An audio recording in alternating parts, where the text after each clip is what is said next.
Welcome to today's academic debate. Our topic is the system of value, SOV, a proposed new monetary system with a universal currency tied to real production. To my left is Professor V representing the SOV, and to my right is Dr. Cook, who is an institutional economist. Dr. Cook, please begin. Professor V. Institutional economics begins with a simple truth. Economic outcomes depend on institutions, norms, laws, power structures, and historical paths. You propose a universal monetary rule tied to real production. But rules don't enforce themselves. Institutions do.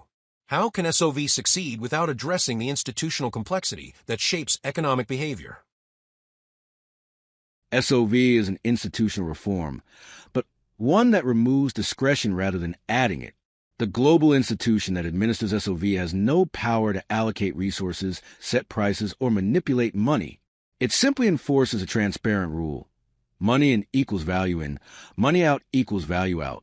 By eliminating the institutional levers that create corruption, rent-seeking, and monetary manipulation, SOV simplifies the institutional landscape rather than complicating. Path dependence means that history shapes the present.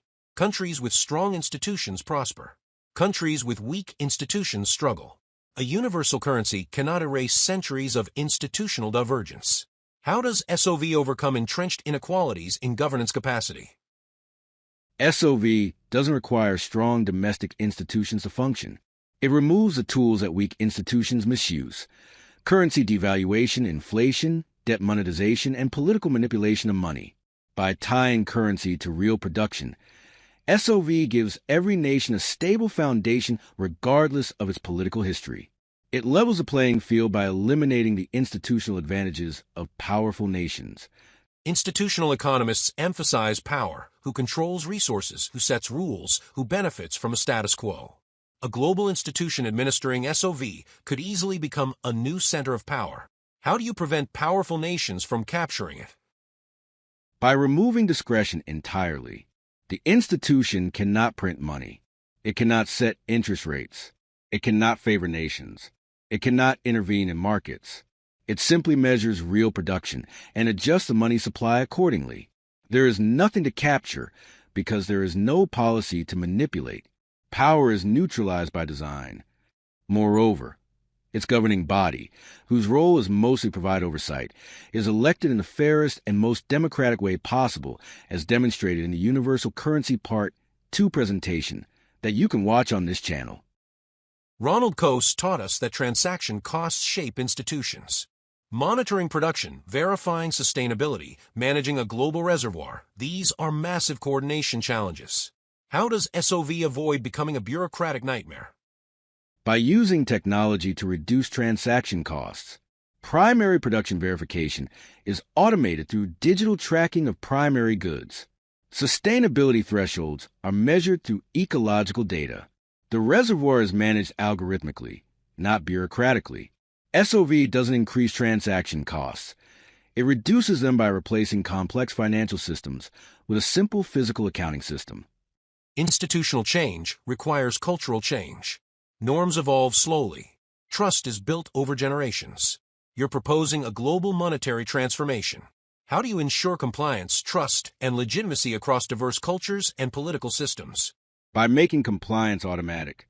Under SOV, money creation and destruction are tied to measurable physical flows. Trust is not required, verification is. Legitimacy comes from transparency. And because SOV benefits all nations equally, adoption is driven by incentives, not ideology. Cultural change follows institutional change, not the other way around. During crises, pandemics, wars, ecological shocks, institutions are stressed. They fail. They break. How does SOV ensure resilience when institutions are under pressure? SOV includes a multi-year global reservoir of essential goods. During crises, the system draws from stored value. This stabilizes economies without requiring political coordination or emergency policy. Institutions don't need to act perfectly. The system itself absorbs the shock. SOV is designed to be resilient even when institutions are not. You're arguing that many institutional failures, corruption, rent-seeking, monetary manipulation, crisis mismanagement, are not inherent to governance, but to the monetary system that gives institutions too much discretionary power. Exactly. SOV removes the levers that institutions misuse. It reduces the scope for corruption. It eliminates the incentives for manipulation. It creates a stable foundation on which institutions can evolve without being distorted by monetary instability. I approached this debate assuming SOV was naive, a rule-based system blind to institutional complexity. But I see now that it's the opposite. It simplifies institutions by removing discretionary power. It reduces transaction costs through automation. It neutralizes power imbalances by eliminating monetary privilege. And it creates resilience by embedding stability into the currency itself.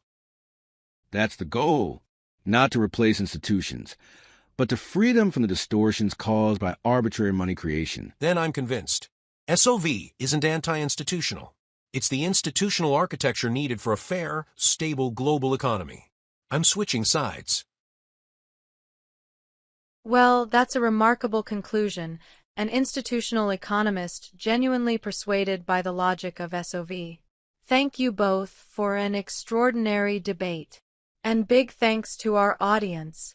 I strongly recommend that you watch Part 1 and especially Part 2 of the Universal Currency videos to learn more about the SOV. See you in the next debate.